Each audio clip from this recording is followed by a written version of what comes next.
August 12, 1942. Motor torpedo boat base, Tulagi Harbor. Solomon Islands. The radio operator copied the urgent message from Henderson Field. Japanese destroyer. Group detected moving southeast. Through the slot. Multiple ships. Projected to reach Iron Bottom Sound at 0200 hours. Lieutenant Hugh Robinson, among the first PT boat commanders to arrive in the Solomon Islands, examined the reconnaissance dispatch. 4 boats. Against an uncertain number of Japanese destroyers, warships that had dominated these waters since the conflict began. What none of them realized was that these 77 feet plywood craft were about to launch a campaign of nighttime harassment that would force the Imperial Japanese Navy to fundamentally adjust their supply operations in the Solomon Islands. The Japanese controlled the night seas around Guadalcanal. Since the American landings in August 1942, Japanese destroyers had delivered supplies and reinforcements down the slot, the narrow channel through the central Solomons, with near total freedom. American forces nicknamed these runs the Tokyo Express, and they had become the lifeline sustaining Japanese troops on Guadalcanal. The Imperial Navy's dominance in night action had been demonstrated brutally at Savo Island in August, where Japanese cruisers destroyed 4 Allied heavy cruisers in 32 minutes. Their Type 93 Long Lance torpedoes could hit targets at 20,000 yards. Their crews had trained extensively in night fighting techniques. Their optical gear and expert lookouts could detect opponents in near black darkness, where American radar frequently failed. Admiral Isoroku Yamamoto's strategy was simple: control the night, control the supply routes, hold the garrison. The Americans might dominate the daylight skies with aircraft from Henderson Field, but night belonged to Japan. Without these dark hour supply missions, the 30,000 Japanese troops on Guadalcanal would starve within weeks. The PT boat represented American industrial resourcefulness pushed to functional limits. Motor Torpedo Boat Squadron 2 had arrived at Tulagi with the first vessels in August 1942. Each Elco 77-foot boat displaced only 45 tons. Length 77 feet, beam 20 feet, draft 5 ft, shallow enough to maneuver where destroyers could not follow.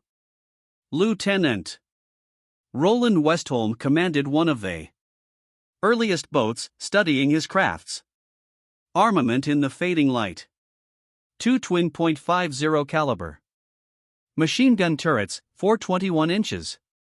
Torpedo tubes carrying Mark 8 torpedoes. Weapons plagued by a 50% malfunction rate due to defective magnetic detonators and depth-keeping problems. The boats carried no radar at first, depending entirely on sight and sound for spotting the enemy. But the PT boat's chief weapon was speed. 3 Packard 4M 2500 12-cylinder engines, each producing 1,350 horsepower. Maximum speed, 41 knots in calm seas, though 35 knots was more realistic under combat conditions. Japanese destroyers could reach 35 knots at best. In the confined waters around Guadalcanal, speed meant survival. The hull construction challenged traditional shipbuilding. 2 layers of mahogany planking formed a flexible shell able to absorb blows that would crack steel plates. The entire boat could be constructed in 2 months at a cost of $263,000. A destroyer required 18 months and cost $8 million. Motor machinists made first class. Eldon Genta had spent 8 months learning every sound the Packard engines could make. A mechanic from Detroit who had worked on the Packard assembly line before joining the Navy. Genta could identify engine issues by sound alone. In total darkness. These engines are temperamental. Genta told new crewmen. Use the wrong fuel mix and you lose 200 horsepower. Let them overheat and you'll throw a rod. But treat them right and they'll give you speed when it matters most. Genta had adjusted the carburetors for Solomon Islands humidity. He created a pre-combat checklist that included warming engines to exact temperatures, tuning ignition timing for peak acceleration, and ensuring cooling systems could handle extended high-speed runs. His modifications would keep boats running even when factory specifications said they should fail. Commander Koshi Kaneda stood on the bridge of a Fubuki-class destroyer, leading 3 destroyers down the slot at 28 knots. 20 years in the Imperial Navy had taught him to read these waters. Every shadow might conceal a foe. Every trail of phosphorescence could be a torpedo path. Tonight's objective: deliver 800 drums of supplies to the garrison at Cape Esperance. The drums would be pushed overboard near the beach, where soldiers would swim out to recover them. It was inefficient. Only about 30% of the cargo typically reached shore, but safer than trying to unload conventionally. Under threat of dawn airstrikes, the destroyer's primary weakness was its size and rigidity. At 388 feet long, the ship needed 800 yards to execute a full turn at speed. Its 12-foot draft confined it to deep channels. Its 5-inch guns could not depress low enough to engage targets inside 300 yards. Against small, fast attackers at close range, the destroyer's strengths disappeared. October 13, 1942, 2,330 hours. 4 PT boats from Squadron 2 waited in the shadows of Savo Island, engines muffled, running at minimal RPM to limit noise and phosphorescent wake. No radio communication, only hand signals and shielded blinker lights. Lieutenant Lester Gamble in PT-48 led the patrol line. The boats spread out at 500 Y intervals, watching and listening. Without radar, they relied on what sailors called the Mark I eyeball. Human vision adapted to darkness after hours. Without artificial light. At 2,347, lookout spotted shadows against the horizon. 3 destroyers in column formation, making 25 knots toward Cape Esperance. The standard PT boat attack doctrine called for approaching from different angles to split enemy defensive fire. But with only 4 boats and unreliable torpedoes, Gamble chose concentration. All boats would attack from the destroyer's starboard quarter, fire torpedoes at 500 yards, then scatter at maximum speed. PT-48 led the approach, engines throttled to 1,500 revolutions per minute until reaching 1,000 yards. Then Gamble pushed the throttles forward. The boat leaped to 35 knots, closing rapidly on the last destroyer in line. At 500 yards, Gamble fired 2 torpedoes, angling them to lead the target by 30 degrees. The Mark 8 torpedoes left visible wakes of bubbles, immediately alerting Japanese lookouts. Gorai, Gorai! Torpedoes. The destroyer's helmsman threw the wheel. Hard left. Both torpedoes passed A. Stern, missing by less than 20 yards. Star shells burst overhead, illuminating the PT boats in harsh white light. 5 inches. Guns opened fire, fontaining water. Around PT-48 as Gamble zigzagged violently at full throttle.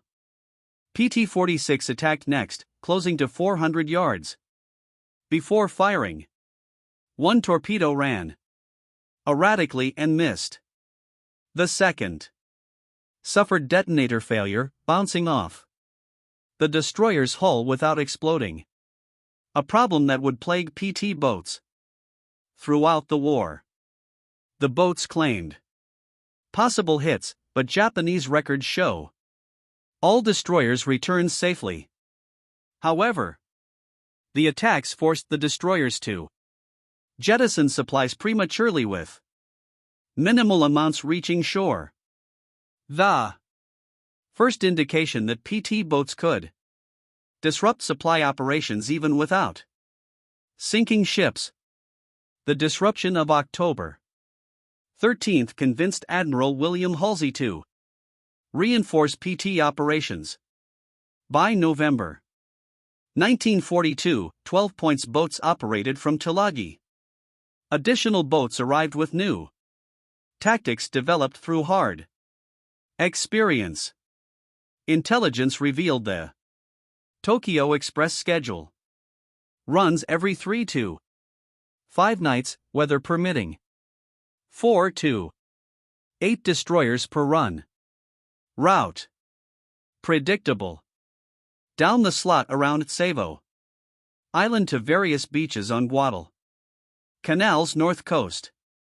Lieutenant Commander Thomas G. Warfield developed new tactical doctrine based on early encounters. PT boats would operate in sections of 3. One boat would fire torpedoes while the others created diversions with gunfire.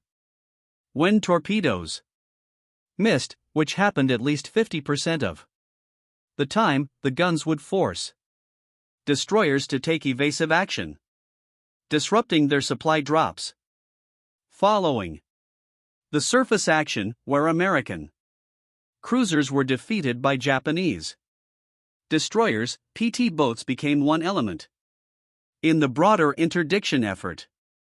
While they couldn't match the firepower of destroyers, their harassment tactics forced changes in Japanese operations. PT boats patrolled the approaches to Cape Esperance, attacking supply destroyers when possible. Though most torpedo attacks failed, the constant threat forced Japanese commanders to maintain high-speed zigzag continuously and jettison supplies hastily, reducing delivery efficiency to under 20%. 11 Japanese destroyers approached Guadalcanal in the largest supply run to date. PT boats sorted to intercept but achieved limited success. The boats fired over 30 torpedoes without confirmed hits, illustrating the weapon's reliability problems. However, the psychological impact was significant. Japanese reports noted enemy motor torpedo boats make operations extremely hazardous.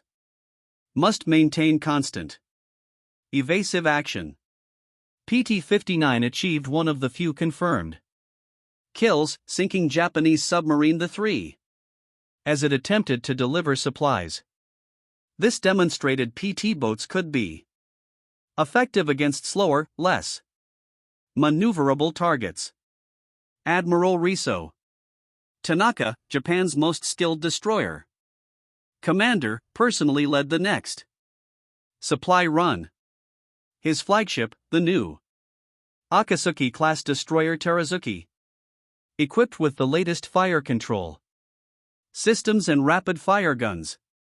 10 additional destroyers accompanied him. 6 carrying supplies in drums.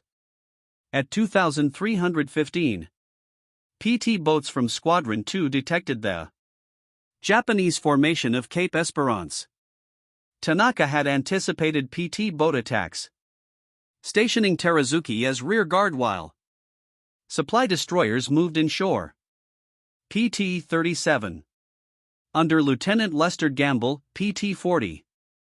Under Lieutenant John Sears and PT-48. Coordinated their approach. This was the tactic they had refined over 2 months of combat. Divide enemy attention. Create confusion, exploit opportunities. At 2323. 1 or more PT boats, historical accounts vary between PT-37, PT-40, or PT-48. Fired torpedoes at Terazuki from approximately 500 yards. At least one Mark 8 torpedo struck Terazuki's port quarter, detonating against the steering compartment. The explosion damaged Terazuki's rudder and propeller shaft, reducing speed to 12 knots. Oil from ruptured fuel tanks caught fire, illuminating the destroyer for miles. Admiral Tanaka was injured in the explosion and temporarily relieved of command for medical treatment. Destroyer Naganami came alongside to evacuate Admiral Tanaka and wounded crew members. The rescue operation took 30 minutes, during which the entire Japanese formation milled in confusion. Supply destroyers jettisoned their drums prematurely. At 0440 on December 12, Terazuki's depth charges detonated from the heat of fires, breaking the destroyer's back. She sank in 800 feet of water, becoming the largest Japanese warship definitively sunk by PT boats during World War II. The sinking of Terazuki marked the peak of PTO anti-destroyer operations. Though PT boats would not sink another Japanese destroyer, their cumulative impact as one element of the broader interdiction campaign was significant. Japanese records revealed the extent of disruption. Motor torpedo boats combined with air attacks and surface forces make night supply operations increasingly untenable. Delivery efficiency reduced below sustainable levels.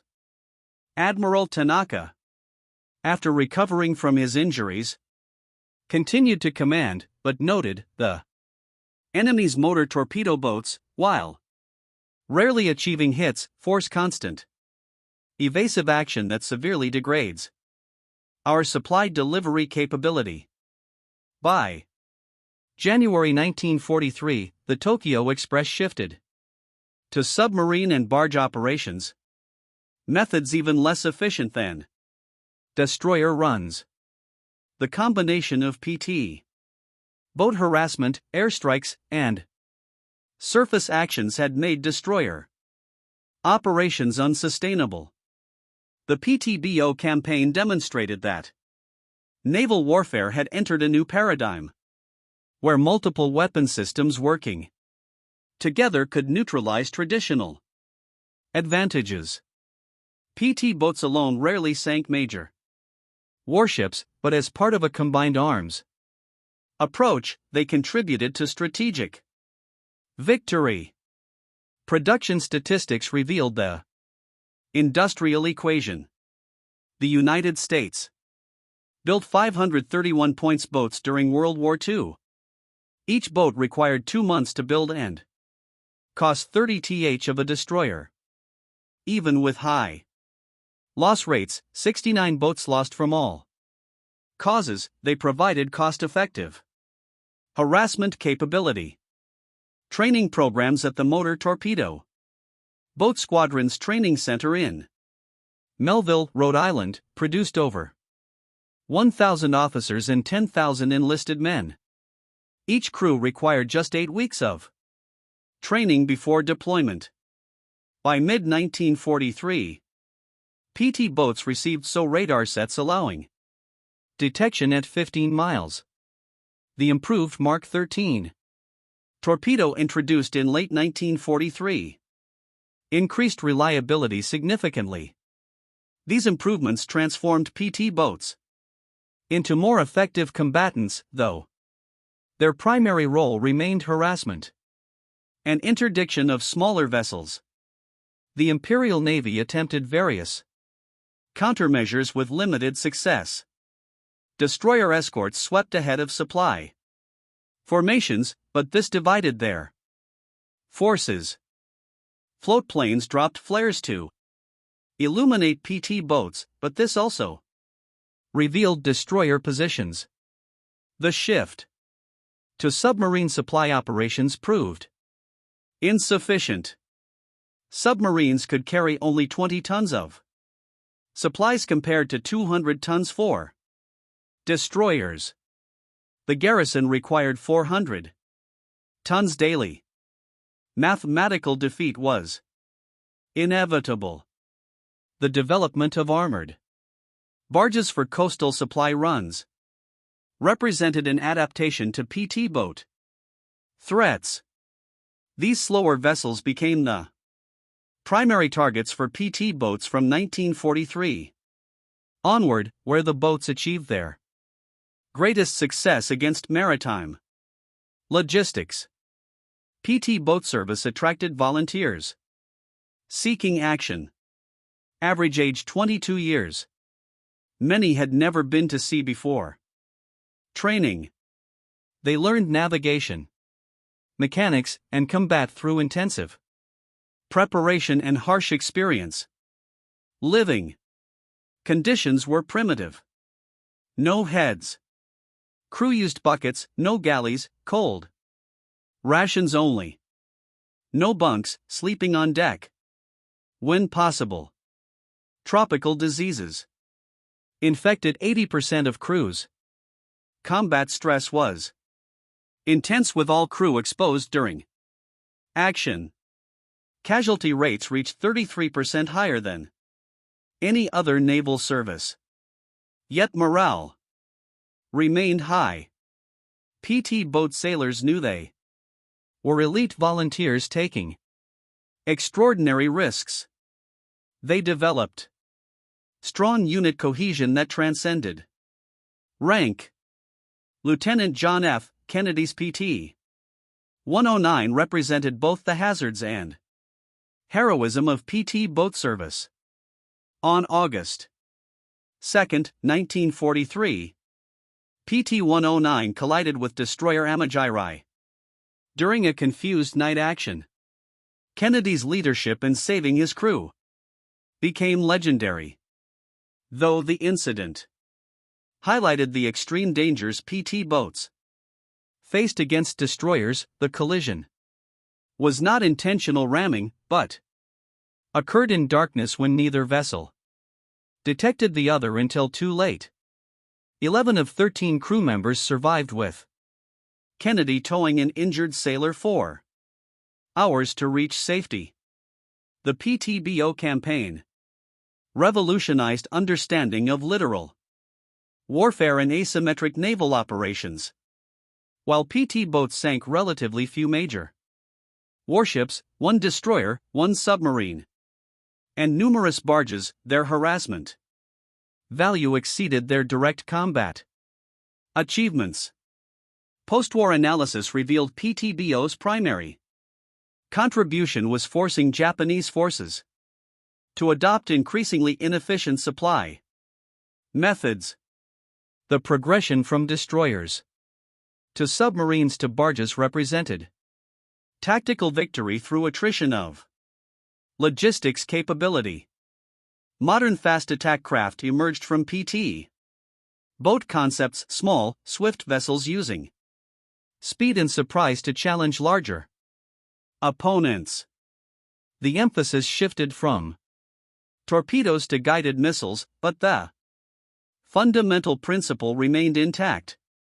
In the waters around Guadalcanal, 77 feet plywood boats had shown that integrated naval operations could offset traditional superiority.